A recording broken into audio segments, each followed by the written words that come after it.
Welcome everyone to another exciting episode of We Empower. I'm thrilled to have you all with us today, and I hope you're ready for an empowering journey ahead. I know that since our last show, a lot has happened in our lives, from personal achievements to professional challenges. Each day has presented its own set of opportunities and obstacles. But fear not, because today we're going to take a moment to reflect on the past week together. Over the past few days, we've received again messages from listeners like you seeking guidance and support for both their professional and personal lives. I want you to know that we hear you and we're here to help. And if I can't answer you in the radio show, I will answer you beside and afterwards via email. Remember, you're not alone on this journey. We're in this together. And together we can achieve anything. Let's make today count. In today's episode, we'll be diving into some highlights from the past week and sharing what you can look forward to in the next 60 minutes. We start by recapping a few standout moments from the previous week before treating you to a song that hints at the intriguing personality of our special guest for today. Stay tuned to hear why the song was chosen by our guest herself. Joining us today is Jana Schellong, and I'm very happy and hearing her insights and stories she will share with us. So following that, I will introduce you to an inspiring book. To wrap things up, we'll open the floor to your questions. So let's dive into some highlights of last week, which will be also a little bit negative partly. So Supreme Court's latest abortion ruling. On June 27th, the U.S. Supreme Court released its ruling in Moll versus United States, confirming the opinions that we briefly posted an error on the website the day before. The case involved significant questions about abortion rights, with implications for reproductive health services nationwide.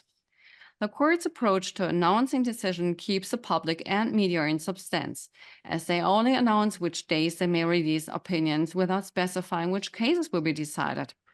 The accidental early posting of the Moll decision on June 26, followed by its swift removal, added to the drama and anticipation surrounding this pivotal ruling. Closure of Shanghai's Roxy Bar. In China, the iconic Roxy Bar in Shanghai, one of the country's few lesbian bars, has closed its doors after nearly a decade of operation. Known for its vibrant atmosphere and inclusive events like speed dating and pole dancing, Roxy was a rare safe space for the LGBTQ plus community. The bar announced its closure earlier this month, citing first being beyond our control, a euphemism for increasing governmental pressure. On June 16th, Roxy hosted its final night, with patrons celebrating under a large rainbow flag, reflecting both their pride and sorrow. This closure marks another setback for LGBTQ plus rights in China, following the cessation of Shanghai Pride in 2020 and the closure of the Beijing LGBT Center last year. Harriet Herman reflects on parliamentary changes. Harriet Herman, the longest-serving female MP in Britain, shared her insights on the evolution of Parliament since the first entered the House of Commons in 1982. Back then, the chamber was predominantly male, with women making up only 3% of MPs. Harman, who felt out of place in her red velvet maternity dress, has witnessed significant changes over her 4 decades in Parliament.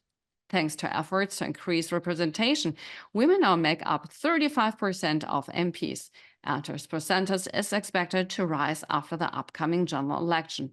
Herman highlights key milestones, such as the introduction of baby leave for MPs in 2018, emphasizing that while progress has been made, there is still work to be done to achieve full equality.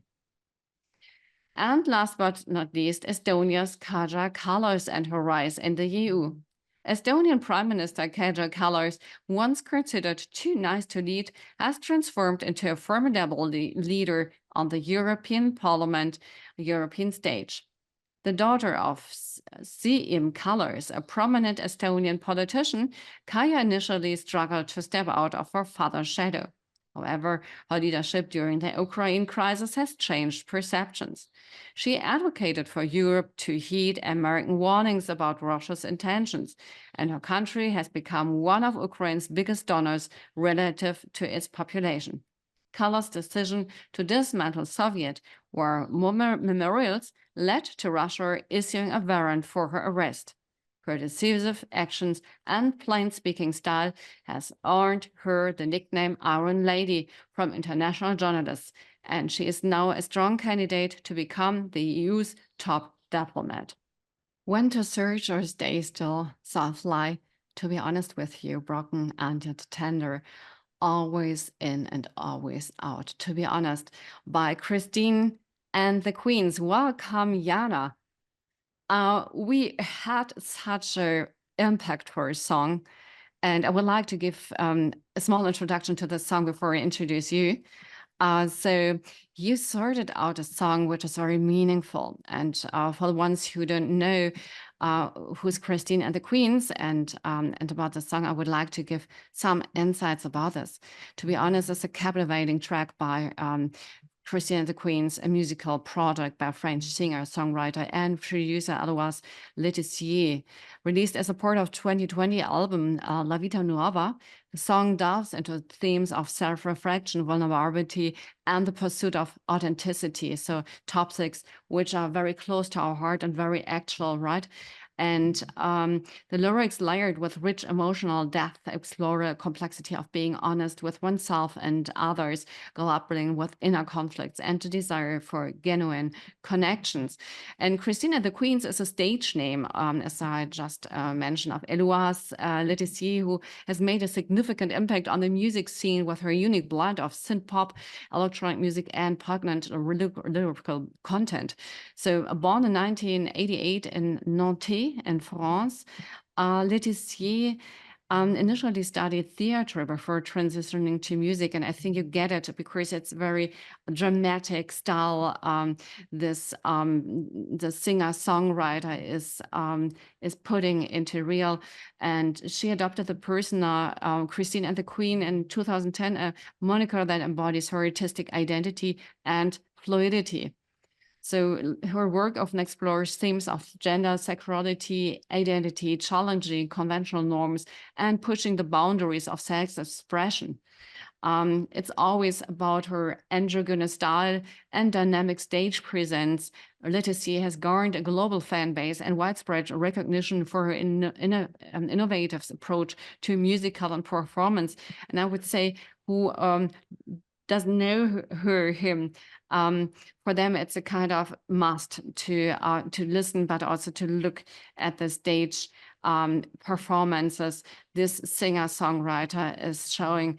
To be honest, it's a kind of testament to Christine and the Queen's ongoing journey of self-discovery and artistic evolution, resonating with listeners who seek authenticity and emotional resonance and a musical experience. So thank you for this great song you sorted out with us. Jana, what was the first motivation to give us a song? What is your combination? What is your binding with this song and the singer-songwriter? Yeah, thank you, Anabel, for having me. I think it's a beautiful song, and even more than the song, I find the artist's story so fascinating. So Christine and the Queens, I discovered them quite recently, actually, and I was immediately captivated by the music. And I have a funny personal story with it. After discovering them and listening to the artist on repeat, for example, I listened to them on the way to an event, and at that event later that night, someone actually and really said to me, "Hey, you remind me of the artist Christine and the Queens." I was like, really? This is so funny, because I just discovered them and I listened to them on the way here. And after that night, then I started researching them, looking them up, and I was really fascinated by what I found. So first and foremost, obviously beautiful music, lyrics, and when I started seeing the videos as well, I thought it was a wonderful combination of the music, but also very theater-like videos, beautiful dance, and there's so much expression and emotion in their art. And you mentioned a bit of background about the artist as well. So I fell into the trap in the beginning, thinking that it's a female singer and her band, and then realized no, it's one singer-songwriter. And after being genderqueer for a long time, now uses he/him pronouns, identifies as a man. And for me, that was a good reminder to always look beyond the surface, don't assume. And also, yeah, it's always worth it to really get to know the people we interact with, because there can be so much behind it. There can be new realities behind it. And I think this artist deserves so much more attention. Jana Schellong, I'm so happy to have you here. Thank you for your first introductory words about the song you've sorted out and the singer-songwriter behind. And I would like to give you now your red carpet you have earned. You grew up in southern Germany, but you were born in California, and you began exploring the world at I thought California. Okay, so good. Born in Germany, yeah. Okay, so maybe I have the touch of cosmopolitan seeing you. And you began exploring the world at an early stage. Schooled a year abroad in Bolivia, studies in Madrid, Dublin, and Copenhagen. You studied international management and founded your first startup, a social dining platform, during your master's program. You found your passion in product management, where you developed expertise in user research, strategic design, and product growth. The daily problem of constant distraction in the digital workplace inspired you, along with your founder, Miri, to create Beams. So Beams is a focus and productivity software for product teams that understands work behavior based on SAS integrations, provides personalized recommendations and autonomous workflows. So thank you for being here. Great things you're doing, and a lot of things where we can touch base and try to get deeper into that.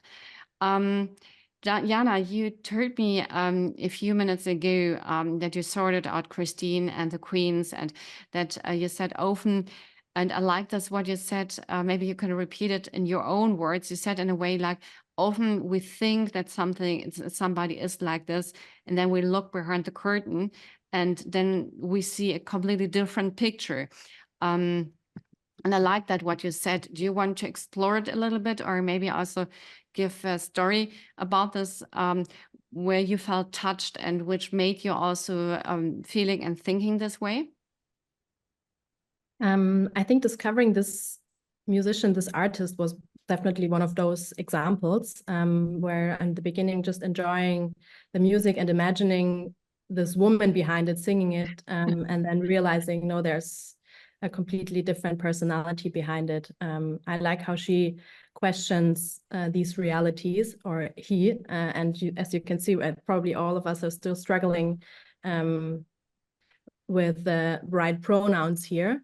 And for me, this was a reminder to, always look beyond the surface, no matter if that's an artist or a famous person, but the people I interact with on a daily basis truly show interest, and getting to know them, you never know what's behind. We are facing currently some political crisis. We are facing also currently, do you think looking behind the curtain like this, without prejudices, without stereotyping, could get us away from that? Because often it feels like being in an old, ancient history time where we haven't learned anything so far. Definitely. I totally believe this is the case. And hope this can be a reminder to all of us to observe also how we go about this in our day-to-day lives. Maybe peek behind just the person we interact with on a daily basis. Yeah. That's a very important topic, and I feel that we can get also deeper into that after the small commercial break in a minute, because I like also your mixture of, on the one hand, having this technology.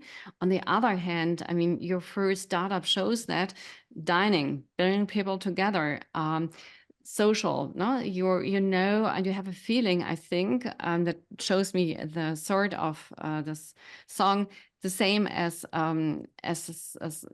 your style, the startups you founded, that you have a special feeling for what it means in this technological world.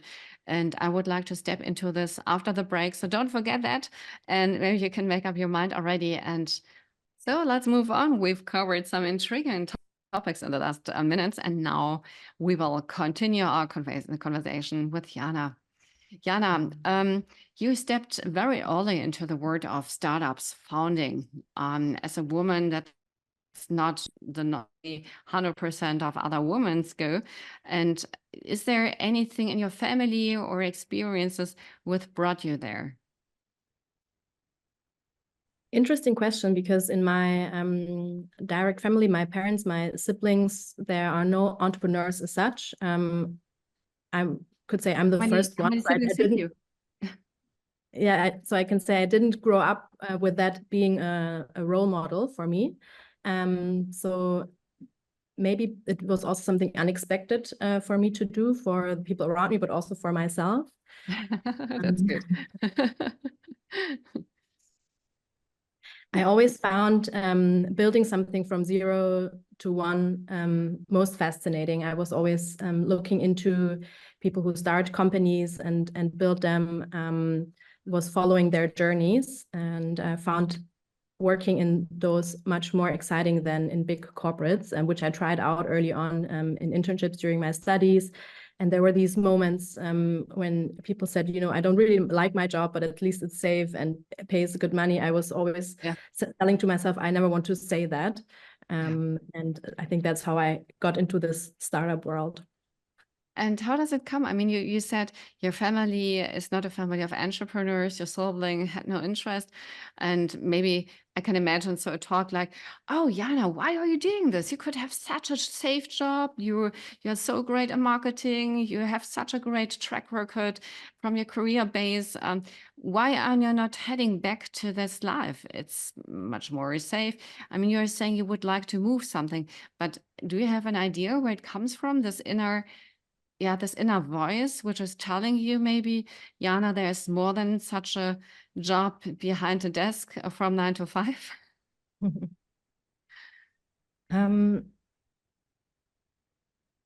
I feel like, you know, exactly not having this kind of role model, or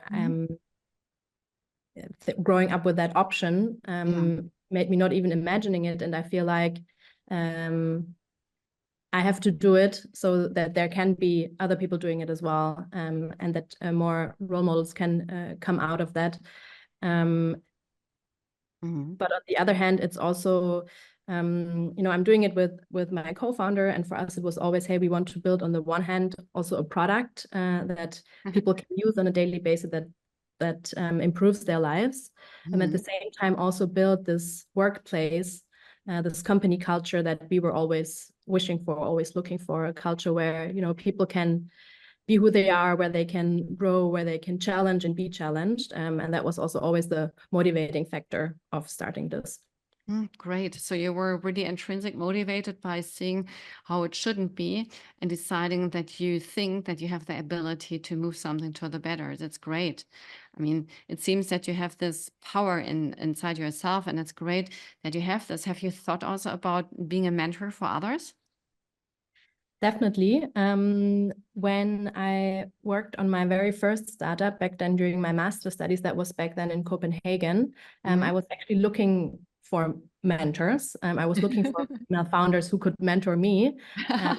Couldn't really find some kind of organization or group to look for. So together with other female founders, we started a community called Women in Tech in Denmark, and there we built up a mentorship program as well. And yeah, whenever I get the opportunity to mentor others, I'm always willing to take the time for that. Do you have children, Jana? No, I don't. What if you would have children, or if you're standing in front of a class, what message would you give to the girls, boys sitting there in front of you regarding spending your life on something? Yeah, I think actually during childhood, we already develop some kind of interests, and that we can believe in that intuition, in that early intuition and interest, or trust it and follow it. And I know that, the people we grow up with, the people around us, society around us, sometimes tells a story that can differ from that. And it's not always easy to stay true to that inner voice. But I think in the long run, it's really worth it. So be playful, discover what you really enjoy, and dare to follow that voice. Playful is a good word. What I'd like to stretch a bit more. I sometimes think that we are living here in a society which have not understood that being playful is something which is not reserved for children only. And you have a strong background in marketing. We often see challenging now, and we talked also about wars a tiny little bit and why this is still occurring. But I see the power of society.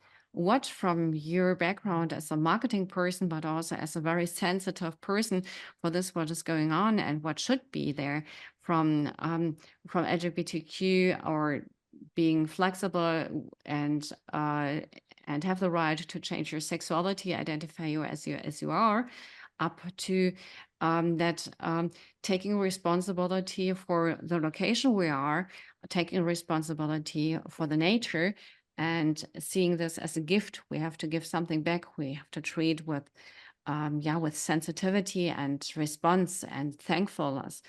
What would you think, from as a marketing girl, let's say it like this, what could we do to convince the society? Is there maybe playfulness something, or do you have some ideas? Wow, that's a big question. I'm thinking about how I can answer to this. So first of all, rather than a marketing person, I would describe myself as a product person. And with that, I mean software products. And there, the world, though, sometimes goes hand in hand, right? Like building the product and also growing it, making sure people get access to it, goes hand in hand. And I'm definitely convinced that there is ways how we can impact people's lives with the products we build and the things we create for others to consume. And being thoughtful there. And I think especially in building startups, it's sometimes a tricky question also, especially for the product we're building, where, we say the problem is we're constantly distracted. So we are building another digital product for it. And we actually don't want this product to distract people, but in the end, the success of it is then measured again on how much it's being used. So I know it's not easy. It can be tricky. But I think always think about the impact that what you're building and creating really has on people that consume it or use it. Yeah, I think so too. You describe yourself as a more product person, and you built a solution. What would be your goal to reach with a solution you built? What should it move? What is your vision about that? One of the things that motivated us to work on this topic was, first of all, a challenge that we experienced every day in our previous jobs. Like, we're using more and more tools at work that are also designed in a way to grab our attention. So I think most of us know this feeling of constantly switching between contexts, being distracted, and like starting 100 things a day and not really getting anything done. And for me, it was sometimes hard to believe how many people around me were unhappy in their jobs or dissatisfied. And I actually always enjoyed my role and my job, and really liked building software. And I thought there must be a way how we can build software that actually helps us have healthier work lives. And that was one of the motivating factors to do that. Okay. You started, as I could see it right, with Run a Dinner with your startup journey. And I like this very much, as I said in the beginning, because it brings people together from various branches and they unify and having a nice dinner together, right? Having the chance of getting to know each other. Um, what would you say? Is this something we should do more together? Come together, talk to understand each other? And do you think that a run a dinner has also more, yeah, more power to use it for? And could you maybe also share your best experience you had with this, maybe on one evening where you figured out, yes, that's exactly that what I wanted? Yeah, it's interesting that you talk about that first startup I built during my master's. That it's quite a few years ago now. But until today, bringing people together, as you say, I would say is still one of my biggest joys. Hosting people, getting to know people, but also existing friends, bringing them together and spending time with them. And this run a dinner platform originated because it was one of the events we would do during our studies. And it was always the event everyone was excited about because it was so much fun to move within a city and not really knowing who you're going to meet, but then meet multiple either new or people you already knew during one evening, which was always a very fun concept, but so painful and so hard to organize. So that was the original trigger to build a software solution that can organize that much more easily. And I always like this idea of bringing people together, and social dining. I totally agree with you, is something we can and should cherish much more. Yeah, we had talked about, and your first startup was a startup where it's about meeting and dining. What means food to you? Are you a foodie, or is this also something which is a culture you live, maybe a kind of your routine a day to take some time for that? It sometimes comes and goes in phases. Given that I live alone, I don't really take so much time to cook for myself, but I love cooking with and for friends. So yeah, there I would say it's again the social aspect of it. I guess that also makes the food and not just cooking but also eating part of it for me the thing to enjoy. As you're so sensitive also about diversity, are you also sensitive in your style of food? And could you give us maybe hacks?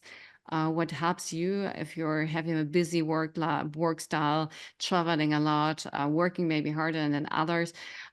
Is how do you keep food as a part of that? Yeah, I don't really want to say that I'm a good role model there, because in the work day,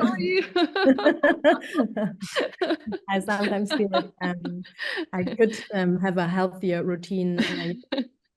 For example, having a good lunch during a busy work day. And living in Berlin, it's sometimes just easy to go outside and grab a nice falafel or Yeah, something like that. but falafel is a good choice, I'd say.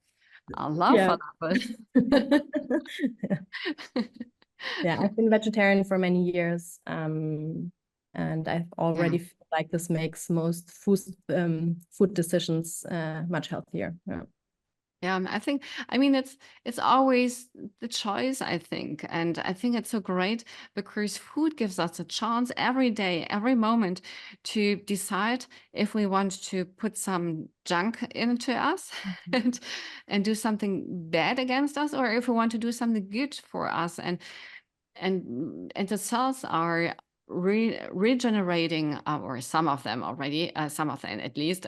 So we we are communicating with our body by giving him what we think what is good for him, or what we like him to just take. So, True, but and yeah. that food decision is also not just the decision for our body, but also the planet in the end, right? Exactly, exactly. That's what I mean. So being vegetarian is the first decision, I think, for a more healthier lifestyle, not only, but also for our planet, for for a world worth living in, right? Where you care not only for you and the current moment, but also thankful, respectful against others, right? I mean, I can imagine you have a really tough schedule. And you said you're living alone. It's sometimes tough also. I mean, of course, I wouldn't do this either, to cook a 4-course dinner with candles and the course. It's all about also, yeah, time, also having friends with each other. What are your hacks you would like to give to our listeners here for a good life, which is important to you? Yeah, for me, I realized that the number one factor is the relationships I have with the people Yeah. closest to me. So that's family, friends, the people I work with, and keeping those relationships healthy has always been my number one priority. That's great. And I might not be a person who's really good at routines, like a morning routine or something like that.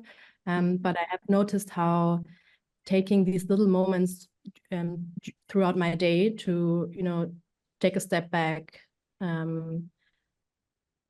meditate a bit. Like I don't meditate every day for many minutes, but I go to guided group meditations, or sometimes just remind myself in stressful situations throughout the day to, take a couple of deep breaths, and that already helps me so much. Right. That sounds good. So, if you have to give a idea to other women which like to found, are there some ideas you would like to give them, just to wrap up? I would always say, if it's something that is in the back of your mind for a while, go for it. I know this feeling that it's there and you're not always sure, should I do it or should I not? I'm so glad I tried. I feel like trying and potentially failing is still better than at some point, having this feeling, I should have tried it. Why didn't I? Yeah. Exactly. So that's okay. Go for it. Yeah, that's always the recommendation. When Great. someone asks me, should I do it or should I not? I'm always like 100%. Great. Jana, it was such a pleasure to have you here. As a cosmopolitan, as somebody who shows others also how sensitivity works in the daily life, as a technical oriented product person. And thank you for sharing your insights with us here. I'm happy to see you soon in real life. And I wish you all the best for your great startup. And if others are interested, I'm sure that they can contact you and get further information about you. So thank you so much. Thank you for having me and for bringing this great show to life. Thank you so much.